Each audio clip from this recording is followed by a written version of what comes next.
ሰላም ጤና ይስጥልን ተመልካቾቻችን ከአንከር ሚዲያ ዝግጅት ክፍል ያክብሮት ሰላምታችንን እናቀርባለን። ዜናዎችን ይዤ መጥቻለሁ። መሳይ መኮንን ነኝ።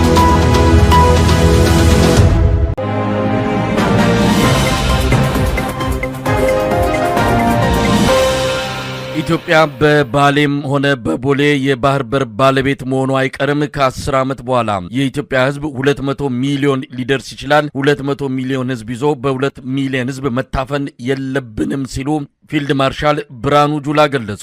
የመከላከያ ኤታ ማጆር ሹም ፊልድ ማርሻል ብርሃኑ ጁላ በ118ኛው የመከላከያ ሰራዊት ቀን ነው ይህንን የተናገሩት። የተለያዩ የአብይ አህመድ ጄኔራሎችም ቀይ ባህርን በተመለከተ አስተያየታቸውን እየሰጡ ይገኛሉ። በሌላ በኩል በህዝብ ተወካዮች ምክር ቤት የውጭ ጉዳይ ቋሚ ኮሚቴ አባል አምባሳደር ዲና ሙፍቲ በሽምግልና አሊያም በዲፕሎማሲያዊ ጥረት እንጂ በኃይል የባህር በር ባለቤት ለመሆን ፍላጎቱም እቅዱም የለንም ሲሉ ለአንድ በሀገር ውስጥ ለሚተላለፍ ቴሌቪዥን ጣቢያ መግለጻቸው ታውቋል። በግል ማህበራዊ ገጻቸውም አምባሳደር ዲና ሙፍቲ ከኃይል ይልቅ በዲፕሎማሲና በሽምግልና የባህር በር ባለቤት መሆን እንችላለን ሲሉ መግለጻቸው ተመልክቷል። የአብይ አህመድ አገዛዝ በወታደራዊ ጄኔራሎቹና በሲቪል ባለስልጣናት አማካኝነት እየሰጣቸው ያለው የተደበላለቁ መግለጫዎች ዓለም አቀፉን ማህበረሰብ እያደናገሩ ነው። ብልጽግና በተለመደው በማደናገር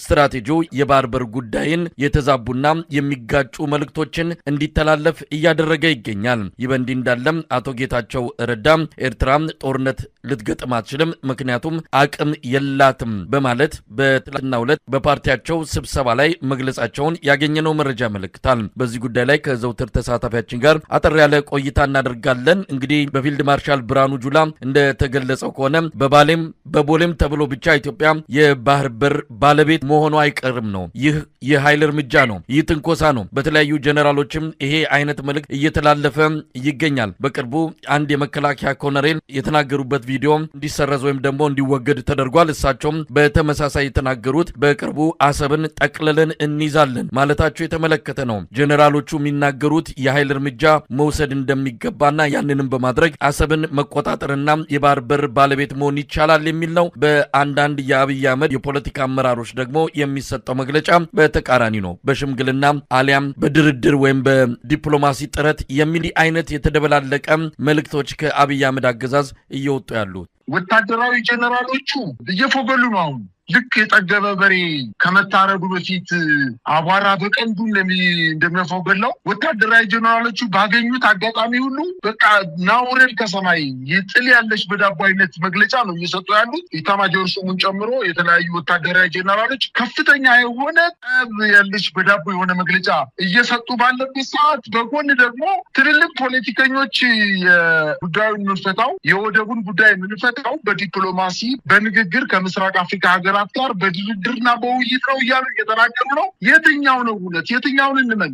ለኢትዮጵያ ሕዝብ እያምታቱት ነው ያሉት። ባገኙት አጋጣሚ ሁሉ ትልልቅ አገራዊ የሆኑ አጀንዳዎችን ያነሱ የማይመለከታቸው ወታደራዊ ጄኔራል ድንበርን ማስጠበቅ እንጂ ፖለቲካዊ የሆነ ስትራቴጂክ የሆነ ፖለቲካዊ ጉዳዮችን አንስቶ ሊወያይበት አይችልም። ይሄ የህዝብ ተወካዮች ምክር ቤት ወይም የሚኒስትሮች ምክር ቤት ህዝብ ተወካዮች ተወያይቶበት ወደብ ያስፈልገናል ብሎ በየትኛው መንገድ ነው ወደብ ማግኘት ምንችለው ብሎ ፖለቲከኞች ባወጡት እቅድ ላይ ተመስርቶ ነው ወደዚህ መሄድ አለበት እንጂ ይሄ የወታደር ጉዳይም አይደለም። ወታደር ተከልሎ የተሰጠውን ድንበር መጠበቅ ብቻ ነው። ነገር ግን በተለያየ ቦታ ድንበሩን አስደፍሮ ያለ ስርዓት አሁን አሰብ ወደብን፣ ምጽዋን ወይንም የሶማሌ አካባቢ የሚገኙ ወደቦችን በተለያየ አቅጣጫ መግለጫ እየሰጡ ነው። በጣም የሚገርመው ደግሞ ብርሃኑ ጁላ በሰራዊት ቀን በማለት የ118ኛ የሰራዊት ክብረ በዓል በሚደረግበት ጊዜ 10 ዓመት በኋላ 200 ሚሊዮን ህዝብ እንሆናለን። 200 ሚሊዮን ህዝብ ሁነን በ2 ሚሊዮን ህዝብ አንገታችን ጉሮሯችን ዳንቆ ታፍነን አንኖር። በባሌም በቦሌም ሂደን ወደቡን ይበጃችን ማድረግ አለብን። 3 ነገሮች በዋነኝነት የኢትዮጵያ ህዝብ ይፈልጋል አለ። ሰላም፣ ልማትና ወደብ። ከሰላም ጋር ከልማት ጋር ወደብን አቆራኝቶ ምናልባት ወደብ ከጎደለ ሰላምና ልማት እንደማይኖር አይነት አድርጎ ነው መግለጫ የሰጠው። ኢትዮጵያ 3 ነገሮች ያስፈልጋታል። አንደኛ ሰላም፣ ሁለተኛ ልማት፣ ሶስተኛ የባህር በር። ኢትዮጵያ መዘጋት አይገባትም። ህዝባችን አሁን 130 ሚሊዮን ነው። በሚቀጥሉት 25 ዓመታት 200 ሚሊዮን ይሆናል። እንዴት በ2 ሚሊዮን ማህበረሰብ ጥቅም የ200 ሚሊዮን ህዝብ ጥቅም ይዘጋል? ፌር አይደለም፣ ፌር አይደለም። ዓለም አቀፍ ህግ አይደለም፣ ሎጂክም አይደለም። በጣም አሳፋሪ ነው። 30 ዓመት ተኝተናል። አሁን ነቅተናል። ጥያቄያችን እንቀጥላለን። ሰላምም ልማትም ባህር በርም እናሳካለን። ባህር በር ላይ እንድንወጣ ያደረጉን ጠላቶች ለ60 ዓመት ለ70 ዓመት የሰሩ ጠላቶች አሁንም ስራቸውን ቀጥለዋል። ከባህር በር እንድንወጣ ያደረጉን እነሱ ናቸው። እኛ ተሳስተን ተባብረን ሊሆን ይችላል። የኛ ልጆች ተሳስተው ትብብር አድርገው የባህር በር ጥቅም ያልገባቸው በወጣትነታችን ተቀስቅሰን አምነን እኩልነት መስሎን ትብብር አድርገን ሊሆን ይችላል። ዋነኛው የአጀንዳ ባለቤት ኢትዮጵያን የባህር በር የማሳጣት አጀንዳ ባለቤት ግን ታሪካዊ ጠላት ነው።